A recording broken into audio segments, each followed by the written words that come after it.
Mamaya makikita nyo yung variegated nyan, and tutukan nyo kasi meron akong pamimigay na variegated na ganito. Sabi ko nga, enough na sunlight, bright na area, yan po ang kailangan.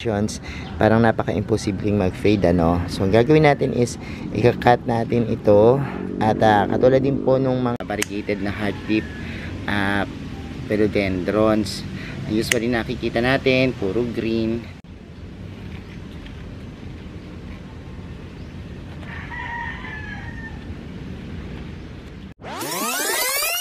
Hello everyone, this is Hermes Unab, Mini Dino Park and Eco Garden, and welcome back sa ating YouTube channel. And for today's video, ano nga ba gagawin natin? I'm sure yung iba sa inyo na miss to, no? Yung ating propagation, no? Yung pagpapadami ng halaman. At gaya ng ginawa nating serye, itutuloy na natin ito, yung ating mga variegated plants collection.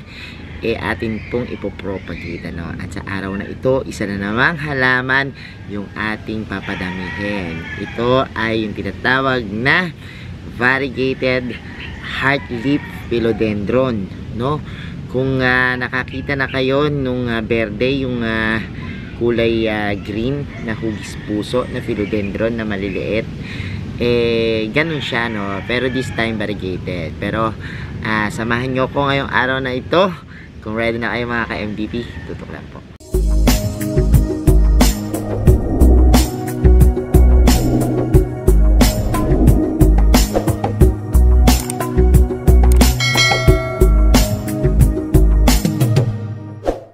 And we're back mga ka-MVP, at ngayon nga po papakita ko muna sa inyo yung ating normal na heartleaf philodendron, ano? At yan, nakalagay po yan dito sa aking coco pole. At pakita ko sa inyo na malapitan para ma-differentiate nyo yung ating normal na heartleaf philodendrons dun sa variegated, no? Tara, puntahan natin at lapitan. So puntahan natin itong ating heartleaf philodendron. Ayan. Ayan po siya, no. Ito, kung pinakapit lang namin to dito sa ating coco pole at lumaki na, ito na yung pinakamalaking dahon niya. Pero ito po yung maliliit na dahon, no. So ayan, tingnan natin yan. And ayan, meron pa dyan, no, look. So yan po yung mga green lang, ano. Puntahan naman natin yung variegated natin na ganito. So ito pa, isa sa mga malapitang pagtingin dun sa ating heartleaf philodendrons, ano. So mamaya makikita nyo yung variegated nyan, and tutukan nyo kasi meron akong pamimigay na variegated na ganito. Watch nyo na lang po yung mechanics sa huling part ng ating video, no. So ayan po, puntahan na natin yung ating variegated na yan, philodendron heartleaf para makita nyo. So, narito yung ating mga koleksyon ng variegated houseplants. And ang i-featured natin ngayon ay ito po. Diyan, ang haba na niya, no? So, tingnan natin ang malapitan itong ating napakagandang halaman. Kung kanina nakita nyo yung green lang, ito po ay may mga halong variegations. Actually, ito nga po ay napakahaba na, pero habang humahaba siya, nakita nyo merong mga part dito na konti lang yung variegations. Ayan, pero may variegations pa rin naman. Importante dyan na makat sila, matrim para lumabas yung mas magandang variations, no? Kasi pag haba lang yan ng haba, yan, hindi natin mapaparami. At kunti lang ilalabas, may iwan yung mga ganitong variegations. Pero sabi ko nga, enough na sunlight, bright na area, yan po ang kailangan ng mga variegated plants para po mag-variegate. Tingnan nyo, ang ganda, diba? Nakita natin yung green kanina, plain na plain, pero ito may variations yung kanyang mga dahon, at grabe, ang gaganda, no, ng kanyang variegations. And nakakatuwa kapag talaga dumami, lalo na kapag, kasi pag medyo bata pa yung dahon niya, manipis siya, tapos ang ganda ng variegation na lumalabas, ano. Pero pag tumatagal naman, pag nagmamatured, medyo nagiging parang shaded yung variegations niya, no. Pero depende po kasi tingnan nyo, kung ganyan naman kaganda yung nabuong variegations, parang napaka-imposibleng mag-fade ano. So ang gagawin natin is ika-cut natin ito at katulad din po nung mga nauna, by nodes po yung pag-cut natin ano. So one leaf, pag ang one leaf po kung saan tumubo yung pinaka nodes, ayan po yung pinaka leaf, dyan po tumutubo sa nodes ano. So ika-cut po natin yan. So ngayon meron ako dito mga gamit na, meron tayong mga white na pot, tapos meron tayo ditong yan, lupa. Ito po ay pure na bulok na ipa, no, na na-compose na. Yan po yung gagamitin natin pag sa mga cutting sa skunting syempre. So ang gagawin natin ngayon is hanapin na natin yung puputulan natin, no. So hindi tayo magsimula yan, para marami tayong makuha. So cut na natin dito. Ayan, kuha na natin tong part na to. Yan, ang ganda. And ito namang isang nakalaylay. Yan, putulin na rin natin yan dito. So yan yung pinutol natin. So ito iwanan natin tong isang ayan na yan. And yan, ang dami na nating naputol. Actually pang ilang ko ng propagations yan, pero ito iwanan natin isa nito para lumaki habang nagpaparami naman tayo dito. So mag-iwan tayo ng isang papahabain pa para sa susunod na propagations uli, tapos nakaabang. Tapos kapag halimbawang ito po ay yan, dinubuan na ng panibagong suloy, panibagong stem, gagawin po natin, tsaka po natin ikakat itong inabang natin na isang piraso, no? So para manatili dyan yung magandang variegations ng ating ayan, heartleaf philodendrons. So ayun naman po, magsimula na tayo sa pagkakat nitong mga nakuha natin ng mga variegated heartleaf philodendrons. So nagbabalik tayo ngayon para gupitin na yung ating mga naputol, no. So ibaba natin yung camera natin para makita nyo. Yan, ang gagawin natin is one leaf, no. So ganyan, kakat po natin yung mga internode, yung sa internode nya. Tapos ganyan lang po kasi yan, pag nabuhay yan, kita nyo, diba, ganyan. So yan, cut lang natin siya ng cut. Nakakatuwa kasi isa sa mga talagang masayang gawin ay magparami ng mga variegated plants. Actually bihira po tayo makakita nito, no, nung variegated na heartleaf philodendrons. Usually nakikita natin puro green, pero ang ganda nung kanyang kulay, parang marble din, no, yung kanyang kulay. So yan, habang gugupit tayo ng ating mga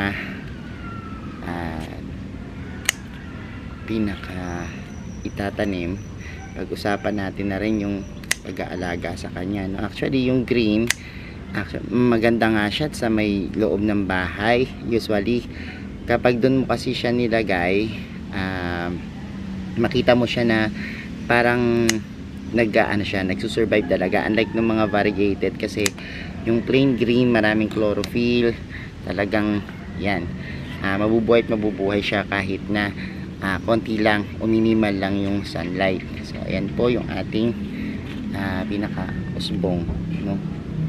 Yan, and ito namang isa.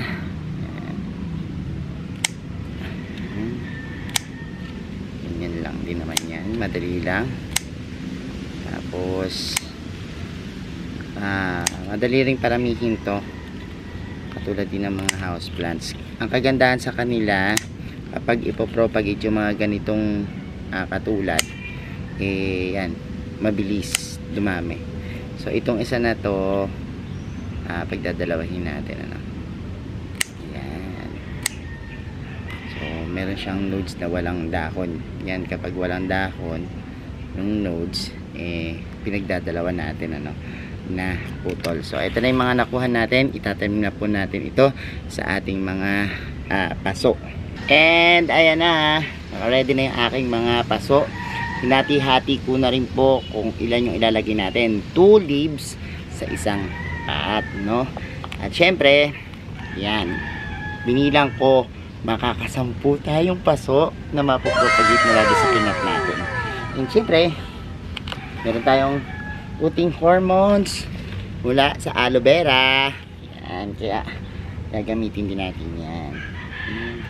Kuha na tayo ng aloe vera. Yung ating aloe vera pang protein hormones. At hindi tayo ng mas ma-healthy. So ito, magupit na ako. And ang gagawin natin is yan, i-lulub-lub lang natin, i-dip yung pinaka nodes nya tsaka yung pinagputulan doon sa ating aloe vera gel, no, na nakuha natin. So ito muna yung isa. Yan. So importante na meron kayong rooting hormones or something na nilalagay para iwas po sa pagkabulok, no, and mas mabilis mag-ugat kapag merong katas ng aloe vera, no. Kasi nung last time na hindi tayo naglagay nito, meron tayong ilang sablay na yan, propagations. So dip lang natin siya and presto, tabunan lang. Ayan, may panibago na naman tayong mga palalakihin na philodendron, hardleaf propagated, no. So next naman, and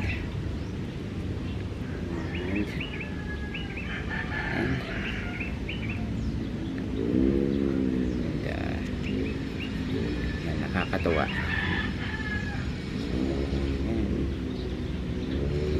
Dito, and samahan nyo lang ako, ha, at yan, tatapusin ko yung tatanim natin.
So, eto na yung ating mga hardleaf philodendrons na variegated na ating pong na-propagate ngayon. 10 pot po yan na magagandang hardleaf philodendrons, no, na propagations. And abangan po natin to, no, kasi i-out ko yan ng murang-mura, no, kapag halimbawa stable na. So, yung meron din po akong ibibigyan ng regalo, no, do sa maswerte nating mga nagko-comment, no. Pipili po ako ng isa na bibigyan ko po ng libreng ganito, no. So tumutok ko lang sa ating mga video at mag-comment lang po kayo na mag-comment yan, ano. At yung mga pinaka-active na mga nagko-comments, irarapol po natin, ano. So yan po yung ating na-propagate. For the meantime, diyan muna po siya sa bright area, yung may net, no. Mas gusto niya yung ganyan. Tapos hindi naman po maati ito sa tubig, no. Pero for safety purposes, pwede na kayo mag-direct after 3 days, no. At yan yung ating mga hardleaf philodendrons. So ayan mga ka-MDP, napanood nyo na ang ating video at comment lang po kayo ng comment dyan para kung nais nyo na magkaroon ng ganitong halaman, raraffle natin magbibigay ako ng isang yan, active commentors natin at yan, raffle natin maraming salamat sa inyong pagtutok ngayong araw na to. Sa mga hindi pa po nag-subscribe sa ating YouTube channel, kung bet yung po ganitong usapan, plants and gardening, mag-subscribe na po kayo, huwag niyo pong kalimutang i-hit yung notification bell para laging updated sa aming latest uploads, pati po sa iba't iba nating social media accounts, sa ating TikTok, Instagram, Facebook pages. Search lang po Hermy Sunaho or Mini Dino Park and Eco Garden, makikita nyo na yan. Salamat ng maraming mga ka-MDP, and this is Hermy Sunaho nagsasabi sa inyo ng have a planting. Bye!